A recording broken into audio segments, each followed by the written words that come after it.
Hello students, last લેક્ચરમાં આપણે આયનીય ઘનના પ્રકાર જોઈ ગયા, આયનીય સ્ફટિકના પ્રકાર જોઈ ગયા, NaCl, caesium fluoride, ZnS, calcium fluoride અને સોડિયમ ઓક્સાઇડની વાત કરી. આ જે બધી રચનાઓ હતી એ નિયમિત હતી. નિયમિત મતલબ કે ધન આયન અને ઋણ આયન પોતાના સ્થાન પર 100% હોય છે, ત્યાંથી ગુમ થયેલા હતા નહીં. પરંતુ હવે જે જોવાના છે એ આ નિયમિત રચનામાં જોવા મળતી અનિયમિતતા, એટલે કે એમાં ધન આયન અને ઋણ આયન પોતાના સ્થાનથી દૂર હશે અથવા તો કહી શકીએ પોતાના નિયમિત સ્થાન પર ન રહે એવી રચના. તાપમાન, દબાણ આવી પરિસ્થિતિના લીધે આયનીય ઘનમાં જે નિયમિત રચના હોય છે તેમાં થોડી ખામી ઉદ્ભવે છે. આ ખામીને જ ક્ષતિ કહે છે. તો આપણે આ ચેપ્ટરમાં ઘરમાં જોવા મળતી ક્ષતિ એટલે કે અપૂર્ણતાની વાત કરીશું. હવે ક્ષતિ કોને કહે છે? ક્ષતિ એટલે શું?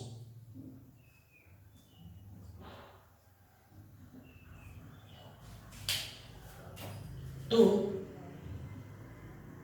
સ્ફટિકમય ઘન, સ્ફટિકમય ઘનમાં જે ઘટક કણો હોય તે નિયમિત હોય છે.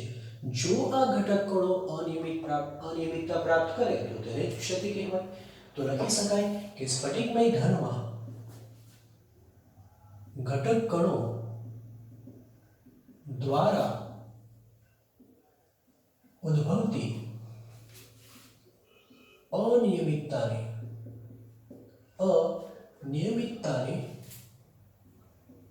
ક્ષતિ કહે છે. હવે ક્ષતિ કેટલા પ્રકારની છે? ક્ષતિ તો જોવા જઈએ તો ક્ષતિ બે પ્રકારની રચના ધરાવે છે. જેમાં એક છે બિંદુ ક્ષતિ અથવા તો તેને પરમાણુ ક્ષતિ પણ કહે છે, અને બીજી છે રેખા ક્ષતિ. બિંદુ ક્ષતિ એટલે શું? તો સ્ફટિકમાં કોઈ એક બિંદુ અથવા તો એક પરમાણુની આસપાસ જ અનિયમિતતા ઉદ્ભવે, બીજે કશે જોવા ન મળે, મતલબ કે એક જ બિંદુની આસપાસ અનિયમિતતા ઉદ્ભવે તો તેને બિંદુ ક્ષતિ. પરંતુ રેખા ક્ષતિ મતલબ કે આપણે જે બિંદુ ક્ષતિ જોઈ એવી બિંદુ ક્ષતિ એક આખી હરોળમાં જોવા મળે. એક અહીં છે, બીજું અહીં છે, ત્રીજું અહીં છે, તો આખી હરોળમાં જો ક્ષતિ જોવા મળે તો તેને શું કહેવાશે? રેખા ક્ષતિ.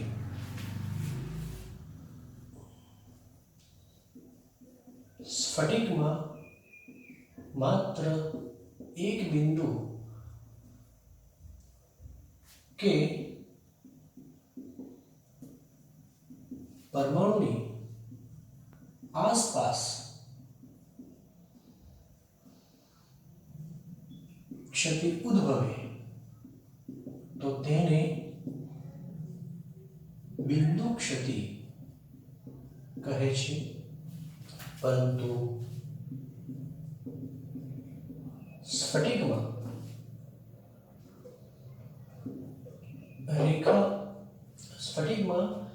રેખામાં એટલે કે હરોળમાં રેખામાં ક્ષતિ ઉદ્ભવે તો તેને સ્ફટિકમાં આખી હરોળમાં ક્ષતિ ઉદ્ભવે તો તેને રેખા ક્ષતિ કહે છે.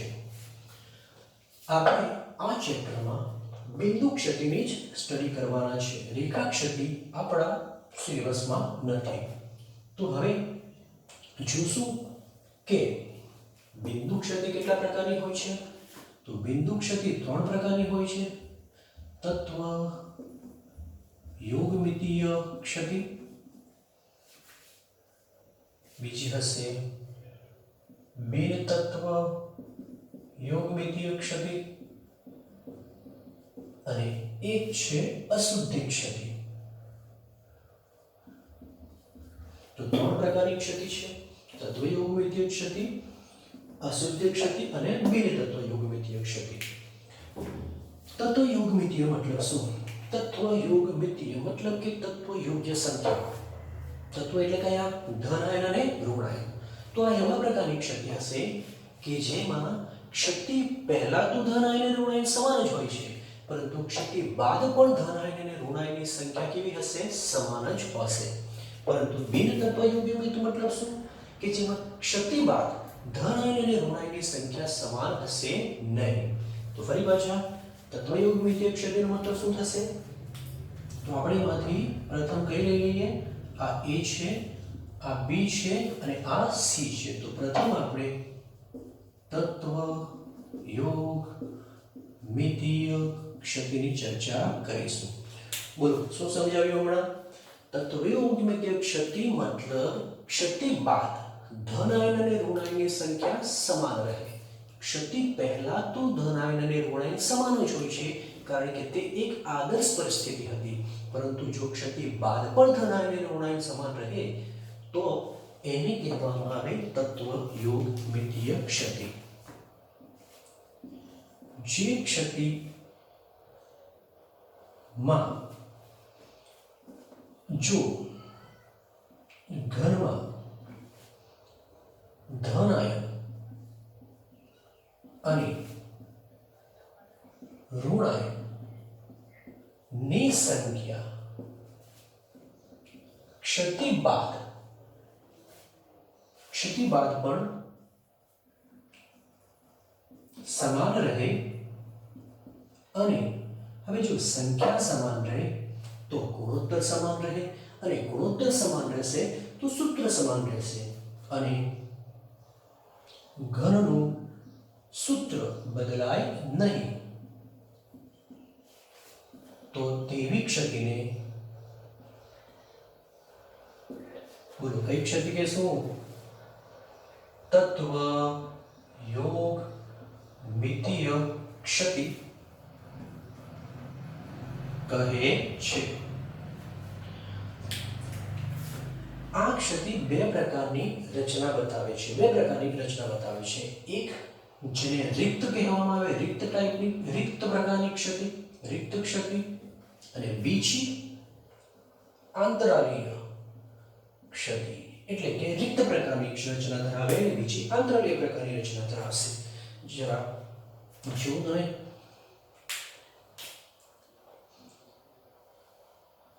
આ છે ઘટક કણો. આ એક આદર્શ રચના છે કે જેમાં ક્ષતિ નથી.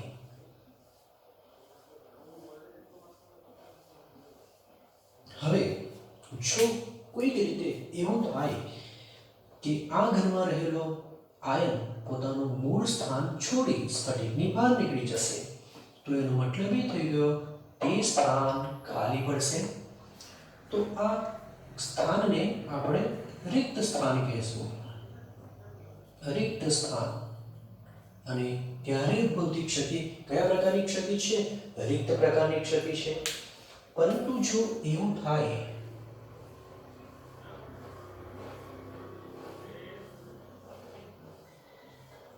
કે આ નિયમિત આદર્શ પરિસ્થિતિ છે કે જેમાં ઘટકોનો ફિક્સ છે, તેમાં બહારથી કોઈ અશુદ્ધ રૂપે નાનો કણ આવીને એમાં સમાઈ જાય, આ રીતે, તો તેવા કિસ્સામાં એ આંતરાલીય સ્થાન કે બે ઘટકોની વચ્ચે જે ખાલી જગ્યા છે, આંતરાલીય સ્થાન છે, તેમાં ગોઠવાયેલો હોવાથી આને આંતરાલીય ક્ષતિ કહેવાય. બંને પ્રકારની ક્ષતિનો ગુણધર્મ શું છે? તો ગુણધર્મ એ છે કે અહીં ઘટકોનો સંપૂર્ણપણે બહાર નીકળી જશે, માટે જગ્યા ખાલી બચે એટલે કે દળ ઘટે, અને દળ ઘટે તો અહીં ઘનતામાં ઘટાડો થાય. એનો મતલબ એ થઈ ગયો કે રિક્ત ક્ષતિમાં ઘનતા ઘટે છે, જ્યારે આંતરિક ક્ષતિમાં બહારથી કણો આવે છે, દળ વધે છે, પરંતુ કદ તો તેનું તે જ રહે છે, માટે ઘનતા વધે છે. હવે આપણે તત્વયોગમિતીય ક્ષતિના જુદા જુદા પ્રકારોની વાત કરીશું. લખી લો.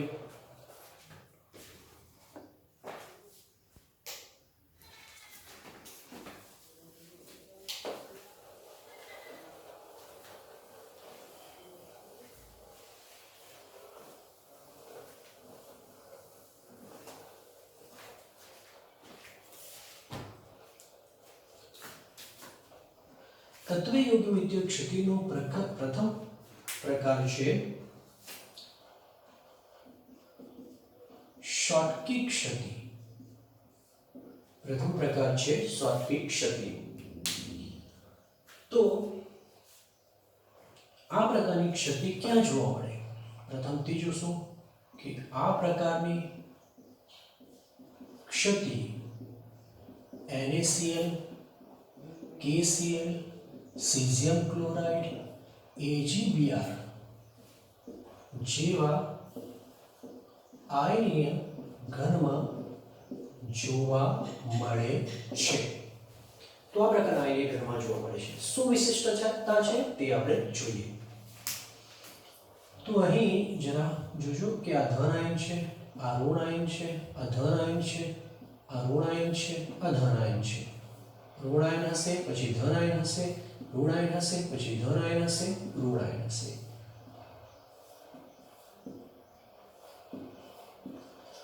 તો અહીં જરા ધ્યાનથી જોવાનું છે કે અહીં ધન આયન અને ઋણ આયન નો કદ ક્યારે સમાન હોતું નથી, પરંતુ અહીં ધન આયન અને ઋણ આયનનું કદ લગભગ સમાન હોય છે. મતલબ કે એમના કદ વચ્ચે તફાવત ખૂબ ઓછો હોય છે.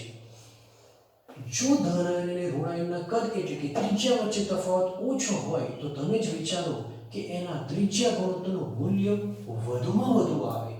કારણ કે આ ને આ બંને સમાન તો એકની નજીક, એનો મતલબ કે ત્રિજ્યા ગુણોત્તર વધુ હોય તેવા પ્રકારના ઘનમાં આ ક્ષતિ જોવા મળે છે. અને ત્રિજ્યા ગુણોત્તર વધુ હોય તો યાદ કરો સવર્ગાંક પણ વધુ હોય છે, 6 અથવા તો 8. એનો મતલબ કે આ પ્રકારની ક્ષતિ એવા પ્રકારના સંયોજનમાં જોવા મળશે કે જ્યાં સવર્ગાંક 6 અથવા તો શું હોય છે 8. હવે જોઈએ કે આ ક્ષતિમાં શું હોય છે અને એનાથી ઘનના ગુણધર્મોમાં શું ફેરફાર થાય છે. તો જરા ધ્યાનથી જુઓ. જો અહીંથી એક ધનાયન પોતાનું મૂળ સ્થાન છોડીને સ્ફટિકની બહાર નીકળી જાય તો બીજે કશે કોઈ સ્થાનથી એક ઋણાયન બહાર નીકળી જશે. તો એનો મતલબ એ થઈ ગયો કે અહીં જેટલા ધનાયન બહાર નીકળે છે એટલા જ ઋણાયન બહાર નીકળે છે. તો એનો મતલબ એ કે અહીં ગુમ થતા ધનાયન અને ઋણાયનની સંખ્યા કેવી હોય છે? સમાન હોય છે. તો પ્રથમ મુદ્દો શું લખીશું કે આ ક્ષતિમાં ગુમ થતા ધનાયન અને ઋણાયન ની સંખ્યા સમાન હોય છે. આ કયા પ્રકારની ક્ષતિ છે? તો રિક્ત પ્રકારની ક્ષતિ છે. એટલે લખી શકાય કે આ આયનીય ઘનમાં જોવા મળતી રિક્ત પ્રકારની ક્ષતિ છે. અને તમે જ કહો, જો ધનાયન અને ઋણાયન ઓછા થશે, દળ ઘટશે તો ઘનતા ઘટે છે. માટે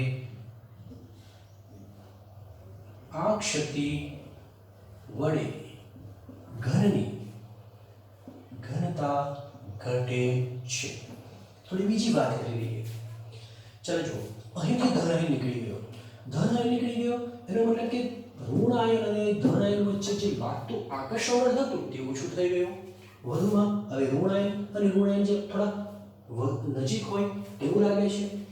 તો આકર્ષણ બળ ઘટવાને લીધે શું થશે? ઘનની સ્થિરતા ઘટે છે. આપણે વાત કરી ગયેલા છે કે આયનીય ઘનની સ્થિરતા આકર્ષણ બળ પર આધાર રાખે. અને એ પાછી શરત શું હતી કે ધનાયન અને ઋણાયન શક્ય એટલા સંપર્કમાં હોવા જોઈએ. તો અહીં આ ક્ષતિના લીધે આકર્ષણ બળ ઘટવાને લીધે સ્થિરતા ઘટે છે, ઘનની સ્થાયીતા ઘટે છે. તેના લીધે ઘનની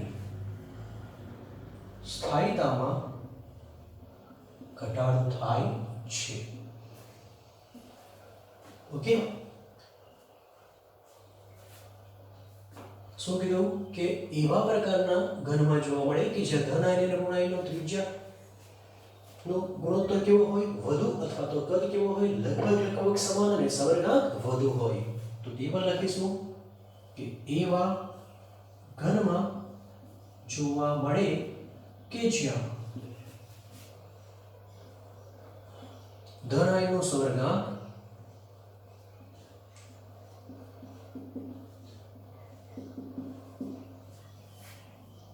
વધુ હોય છે. હવે આ ક્ષતિની જે સંખ્યા હોય છે, આ ક્ષતિની જે સંખ્યા હોય છે એ ખૂબ જ ઉપયોગી છે, એ ખૂબ અર્થસૂચક સંખ્યા છે. કેમ? તો જરા જોઈશું આપણે કે આ પ્રકારનો જો 1 સેન્ટીમીટર ક્યુબ એટલે કે બધી બાજુ 1 સેન્ટીમીટર હોય, આ પણ 1 સેન્ટીમીટર, આ પણ 1 સેન્ટીમીટર અને આ પણ 1 સેન્ટીમીટર, તો આનું કદ બનશે 1 સેન્ટીમીટર ક્યુબ. તો આ પ્રકારના ઘનનો 1 સેન્ટીમીટર ટુકડો લઈ લઈએ તો એ ટુકડામાં 10⁶ શોર્ટકી શક્તિ જોવા મળે છે. ગણતરી પરથી સાબિત થયું છે કે 1 સેન્ટીમીટર ઘનના ટુકડામાં 10⁶ શોર્ટકી શક્તિ જોવા મળે છે, જ્યારે એમાં કેટલા આયનો હોય છે? તો એમાં 10⁻22 આયનો હોય છે. તો આના બદલે આપણે એક સંબંધ મેળવી શકીએ કે જો 10⁻22 આયનો દીઠ 10⁶ શોર્ટકી શક્તિ હોય તો પછી એક શોર્ટકી શક્તિ માટે કેટલા આયનોની જરૂર પડશે? તો પદ શું બનાશે કે 10⁶ શક્તિ માટે બોલો કેટલા આયનો જરૂરી? 10⁻22 આયનો જરૂરી છે. તો માટે એક શક્તિ માટે કેટલા થશે? તો એ થવાના 10⁻22 ડિવાઇડેડ બાય 10⁶, એનો મતલબ થશે બોલો કેટલા થવાના? 10⁻16. તો આમ કહી શકાય કે એક શોર્ટકી શક્તિ પ્રતિ 10⁶ આયનો દીઠ જોવા મળે છે. તો અહીં એ પણ મુદ્દો લખી લેશું. NaCl જેવા ઘનમાં ઘનના 1 સેન્ટીમીટર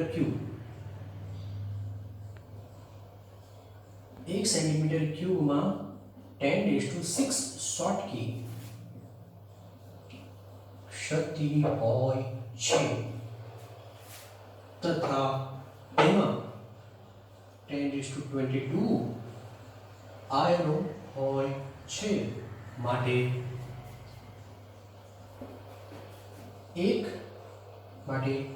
10⁻16 આયનો દીઠ એક શોર્ટકી શક્તિ જોવા મળે છે. તો આ રહી શોર્ટકી શક્તિની વાત. પરિભાષા ક્યાં જોવા મળશે? જ્યાં ધન આયન ઋણ આયનના કદ લગભગ સમાન એટલે કે ત્રિજ્યા ગુણોત્તર વધુ એટલે કે સવર્ગાંક વધુ હોય છે. કયા કયા છે? તો NaCl, KCl, caesium chloride, AgBr. AgBr ધ્યાનથી જોવાનું છે. ક્યાં જોવા મળે છે? કયા પ્રકારની શક્તિ છે? શું થાય છે? તો ધન આયન અને ઋણ આયનની સંખ્યા સમાન સંખ્યામાં ગુણ થાય છે. ધન આયનની ઘનતામાં શું થાય છે? ઘટાડો થાય છે અને સ્થાયીતા પણ ઘટે છે. એક અગત્યનો મુદ્દો એ છે સ્થાયીતા પણ ઘટે છે. ઓકે, તો આ થઈ શોર્ટકી શક્તિ.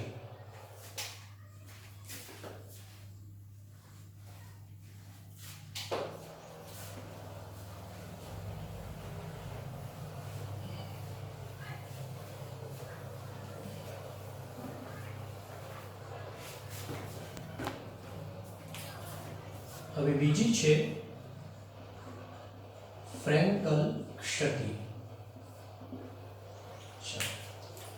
પ્રથમ લખી દઈશું કે ક્યાં જોવા મળે? તો આ પ્રકારની ક્ષતિ AgCl, AgBr, ZnS જેવા ઘરમાં જોવા મળે છે.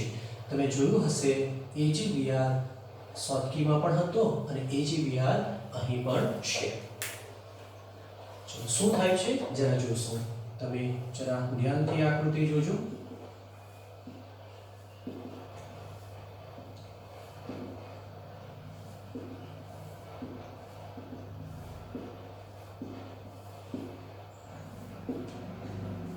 અહીં તમે જોઈ શકો છો કે ધન આયન અને ઋણ આયનના કદમાં ઘણો ફેરફાર છે, ખાસો તફાવત છે. તો પ્રથમ તો આકૃતિ પરથી એ ખબર પડી જશે કે આ પ્રકારની ક્ષતિ ત્યાં જોવા મળે છે કે જ્યાં ધન આયન કરતા ઋણ આયન કદમાં ખાસા મોટા હોય, એટલે કે ધન આયન અને ઋણ આયનની ત્રિજ્યામાં તફાવત ખૂબ જોવા મળે. જો એવું હોય તો પછી r+ અને r- નું મૂલ્ય કેવું મળશે? નાનું મળે. અને જો નાનું મળે, ત્રિજ્યા ગુણોત્તર નાનો મળે તો સવર્ગાંક ઓછો હોય છે. એનો મતલબ કે આ એવા પ્રકારના ઘનમાં જોવા મળશે કે જ્યાં સવર્ગાંક નાનો હોય, ઓછો હોય. 4 હોઈ શકે, ઓછો હોય. ચલો શું થશે આ પ્રકારની ક્ષતિમાં અને ત્યારબાદ તેના ગુણધર્મોમાં શું ફેરફાર થશે તે આપણે જોઈએ. આ પ્રકારની ક્ષતિમાં શું થશે તો આ જે નાના કદનું ધન આયન છે એ પોતાનું મૂળ સ્થાન છોડી દેશે, એટલે કે પોતાનું મૂળ સ્થાન ખાલી રાખશે. પરંતુ એ બહાર ન નીકળી જશે, પરંતુ ત્યાં જ કશે રહેલા ખાલી સ્થાનમાં, ધારો કે અહીં આ અંતરાય સ્થાન છે, ત્યાં જગ્યા છે, ત્યાં આવીને સમાઈ જશે. તો એનો મતલબ એ કે મૂળ સ્થાન પર તો એણે કયા પ્રકારની ક્ષતિ ઉત્પન્ન કરી? રિક્ત ક્ષતિ. જ્યારે નવું જે સ્થાન છે ત્યાં કયા પ્રકારની ક્ષતિ ઉત્પન્ન કરી? આંતરાલીય ક્ષતિ. તો અહીં શું થાય છે કે નાના કદનો ધન આયન પોતાનું મૂળ સ્થાન છોડી કોઈક અન્ય સ્થાને જાય છે, પરંતુ સ્ફટિકની બહાર જતો નથી, એટલે કે દળમાં ઘટાડો થશે નહીં. અને જો દળમાં ઘટાડો ન થાય તો ઘનતા ઘટે કે નહીં ઘટે? ઘટશે નહીં. તો પ્રથમ મુદ્દો શું લખીશું કે આ પ્રકારની ક્ષતિ માં નાના કદનો ધન આયન પોતાનું મૂળ સ્થાન છોડી નવા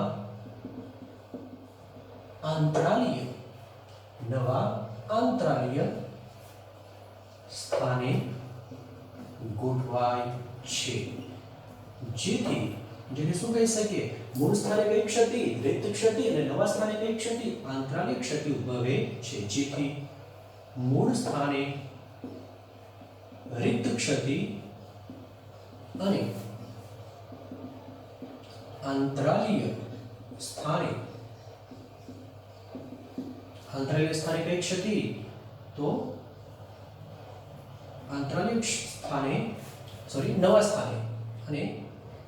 નવા સ્થાને કઈ ક્ષતિ ઉદ્ભવે?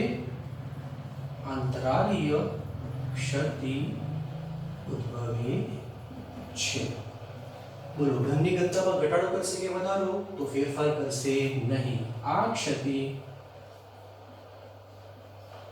ઘનની ઘનતામાં ફેરફાર કરતો નથી. પરંતુ ફરી પાછા કે જો અહીં ધન આયન નીકળી જશે તો ધન આયન ઓછું થવાને લીધે ધન અને ઋણ વચ્ચે લાગતું આકર્ષણ બળ તો ઓછું થવાનું જ છે. મતલબ કે સ્થિરતામાં તો ઘટાડો થશે. તે ઘનની સ્થિરતા ઘટાડે, ઘનની સ્થાયીતા ઘટાડે છે. અને ક્યાં જોવા મળશે કે જ્યાં ધન આયન અને ઋણ આયનના કદમાં તફાવત વધુ હોય, એટલે કે સવર્ગાંક ઓછો હોય, તો આ પ્રકારની ક્ષતિ એવા ઘનમાં જોવા મળે છે કે જ્યાં ધન આયનનો સવર્ગાંક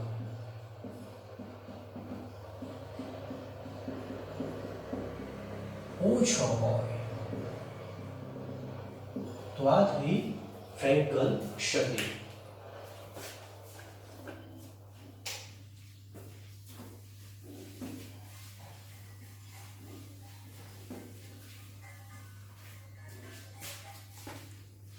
હવે આપણે બી એટલે કે અશુદ્ધિ ક્ષતિની વાત કરીશું. અશુદ્ધિ ક્ષતિ શું છે જરા સમજી લો, ખૂબ અગત્યની છે. સમજો કે આ એક પાત્રમાં પીગલિત અવસ્થામાં NaCl છે. પીગલિત અવસ્થામાં NaCl માં ધન આયન અને ઋણ આયન એકબીજાથી જુદા હોય છે. આ પીગલિત સ્થિતિ છે, પીગલિત. હવે આ પીગલિત સ્થિતિમાં થોડા પ્રમાણમાં, ખૂબ જ થોડા પ્રમાણમાં સ્ટ્રોન્શિયમ ક્લોરાઇડ ઉમેરવામાં આવે. સ્ટ્રોન્શિયમ ક્લોરાઇડ ઉમેરવામાં આવે અને ત્યારબાદ એને ધીમે ધીમે ઠંડુ પાડવામાં આવશે. તો ઠંડુ પડશે એટલે ઘટક કણો પોતાના મૂળ અવસ્થા પ્રાપ્ત કરવાનો પ્રયત્ન કરે, એટલે કે તેનું સ્ફટિકીકરણ થાય.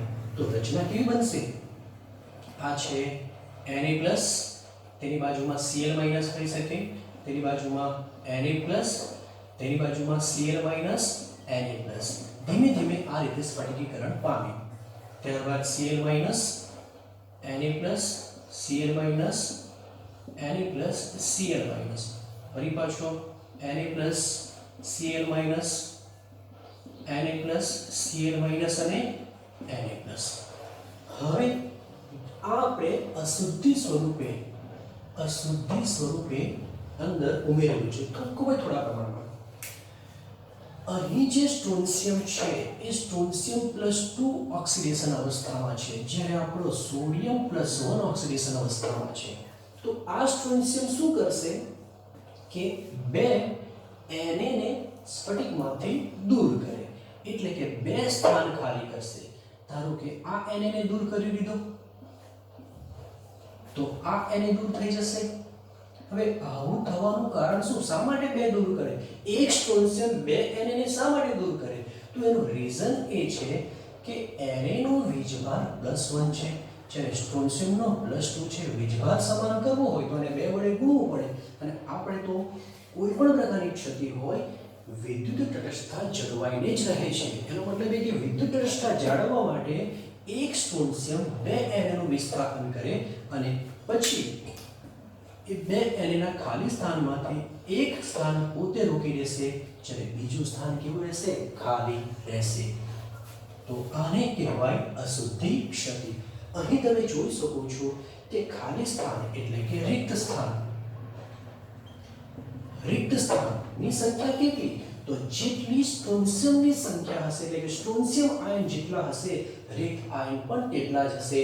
કારણ કે એક સ્ટ્રોન્શિયમ આયન બે Na નું વિસ્થાપન કરે અને એમાંથી એક સ્થાન પોતે રોકે અને બીજું સ્થાન કેવું રાખશે?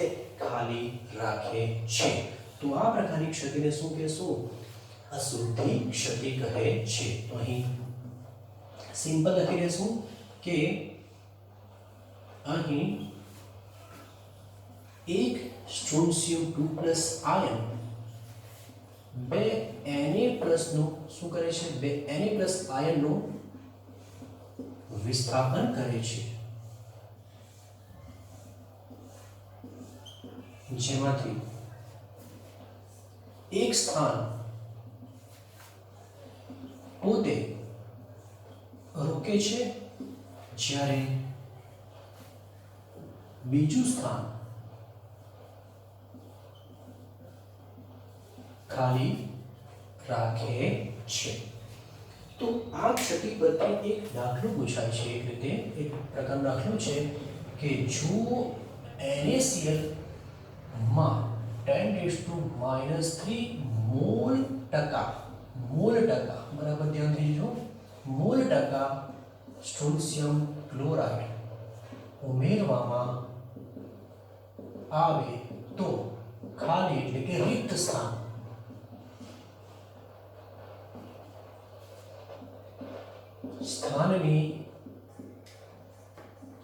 સ્થાનના મોલ કેટલા અથવા તો સંખ્યા કેટલી?